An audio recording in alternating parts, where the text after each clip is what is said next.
તો અમદાવાદના ઓઢવમાં પાણી ભરાયા। મધુમાલતી આવાસમાં ઘૂંટણસમાં પાણી ભરાઈ જતા સ્થાનિકોને ભારે હાલાકીનો સામનો કરવો પડી રહ્યો છે। ઓઢવના વિવિધ વિસ્તારોમાં પાણી ભરાયા છે। સ્થાનિકોને ભારે હાલાકીનો અનુભવ કરવો પડ્યો છે। આ દ્રશ્યો મેં આપને બતાવી રહ્યા છે કે કઈ રીતે સોસાયટીના રહીશો એ ભારે મુશ્કેલીનો સામનો અત્યારે કરી રહ્યા છે। મધુમાલતી આવાસ નામની આ સોસાયટી છે। ઓઢવની ફક્ત આ એક જ સોસાયટી નથી, પરંતુ અનેક એવી સોસાયટીઓ છે। સમગ્ર પૂર્વ વિસ્તાર અમદાવાદમાં જળબંબાકારની સ્થિતિમાં જોવા મળ્યું। ગઈકાલે જે પ્રકારે વરસાદ વરસ્યો તેના કારણે સમગ્ર અમદાવાદના પૂર્વ વિસ્તારના રહીશોને ભારે મુશ્કેલી વેઠવાનો વારો આવ્યો છે।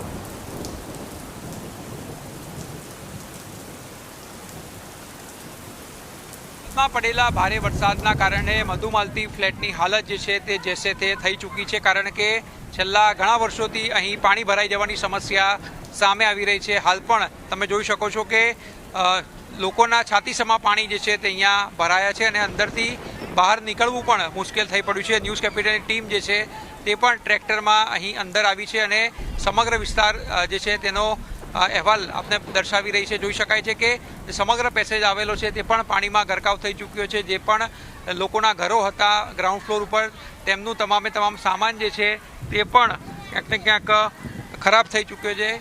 લોકો પેસેજમાં રાહ જોઈ રહ્યા છે કે ક્યારે આ પાણી ઉતરે અને તેઓ બહાર જાય। ભોજન બનાવવું પણ તેમના માટે મુશ્કેલ થઈ પડ્યું છે, કારણ કે કેવી રીતે ભોજન બનાવે તે પણ એક સૌથી મોટો પ્રશ્ન છે, કારણ કે બહાર નીકળી શકાતું નથી, કોઈ પણ ચીજ વસ્તુ લાવી શકાતી નથી। ત્યારે આ પાણી જે છે તમે જોઈ શકો છો કે સમગ્ર વિસ્તારમાં આ પ્રકારની સમસ્યા જે છે તે સર્જાય છે। મધુમાલતી ફ્લેટમાં વર્ષોથી આ પ્રકારની પાણીની સમસ્યા છે, તેમ છતાં પણ કોર્પોરેશન દ્વારા તેના નિકાલની કોઈપણ પ્રકારની વ્યવસ્થા જે છે તે કરવામાં નથી આવતી। તત્કાલીન મુખ્યમંત્રી વિજયભાઈ રૂપાણી પણ અહીં બોટ લઈને આવ્યા હતા, ત્યારે પણ કહેવામાં આવ્યું હતું કે તમારા પ્રશ્નો જે છે તે સોલ્વ થઈ જશે, પરંતુ આજે 10 વર્ષ બાદ પણ આ પ્રકારની પરિસ્થિતિ જે છે તે આજે જોવા મળી રહી છે। રહીશો સાથે વાત કરશું। વરસાદ પડે તો શું તકલીફ અને કેવી રીતે રાત ગુજારો આવા માહોલમાં? વરસાદ પડે એટલે પહેલાં તો મારા વરસાદની અમને બીક નથી લાગતી, એટલે અમને બહારથી જે 310 લાઇનનું પાણી છે, ગટરનું એસિડવાળું કેમિકલવાળું, એ બેગ મારીને અંદર આવવાનું ચાલુ કરે એટલે અમારા ગભરાટ બહુ ચાલુ થઈ જાય, કારણ કે એસિડનું કેમિકલવાળું ઘરના અંદર 2-2.5 ફૂટ પાણી ભરાઈ જાય। એના કારણે પરિવારજનોને તકલીફ પડે, કોઈ બીમાર પડે, કોઈનો પગ લપસી જાય।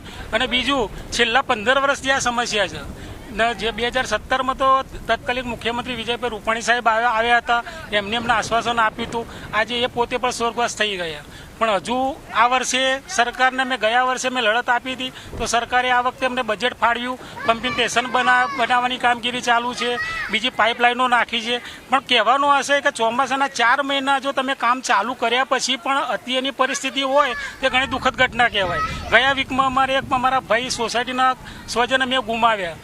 નાની ઉંમર હતી, નાના બાળકો છે અને પાણીમાં પડવાથી એમનું મૃત્યુ થયું 100% છે, બરાબર। તો સરકારમાં તમારા મીડિયાના માધ્યમથી મુખ્યમંત્રી સાહેબ, સરકારના અધિકારીઓને હું જાણ કરવા માગું છું કે અમે સીએમ સાહેબના ભાઈ અમે બ્રહ્મ સમાજના બધા હતા, ભેગા મળીને અમે રજૂઆત કરી કે ભાઈ એમના પરિવારને 25 લાખ આપો। એમનો પરિવાર નાનો છે, મધ્યમ વર્ગીય છે। અને બીજું અમારે જે પાણીની સમસ્યા છે, ચલો કદાચ અમે આ ચોમાસામાં તકલીફ લઈએ, પણ કાયમી અમારા આનો નિકાલ આવે અને અમારા મકાનો જર્જરિત છે, કદાચ ભવિષ્યમાં આવનારા દિવસોમાં કદાચ બ્લોક ધરાશાયી પણ થાય તો એના માટે પણ તમે તાત્કાલિક કાર્યવાહી કરો કે જેથી અમારા પરિજન અમારો ગુમાવવાનો વારો મારે ના આવે। કેટલું પારામાં નુકસાન થાય છે એક પરિવારને, કારણ કે આટલા બધા બ્લોક છે, તમામના ગ્રાઉન્ડ ફ્લોર ઉપર નુકસાન થતું હોય? અમારા ટોટલ 18 બ્લોક છે, એમાં નીચેના 144 મકાનો છે।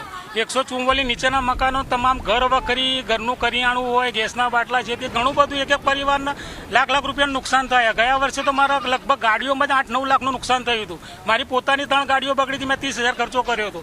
એટલે હવે ગયા વર્ષે આ લોકો આવ્યા હતા, મામલતદારમાંથી ફોર્મ ભર્યા હતા ભાઈ કે તમને નીચેના પૈસા મકાનવાળાને વળતર મળશે, પણ આ લોકોએ કોર્પોરેશને એવું આપ્યું કે ભાઈ ડેનેજનું પાણી ભરાવાથી તમને વળતર ના મળે। તો તમારા તમારા મીડિયાના માધ્યમથી એ કહેવા માગું કે ઘરના અંદર પાણી ભરાયું, ગરીબ મધ્યમ વર્ગીય પરિવાર છે, તો આ લોકોને પાણી ભરાયું લોકોને પણ કંઈક સહાય મળે એવા પ્રયત્નો કરવા વિનંતી।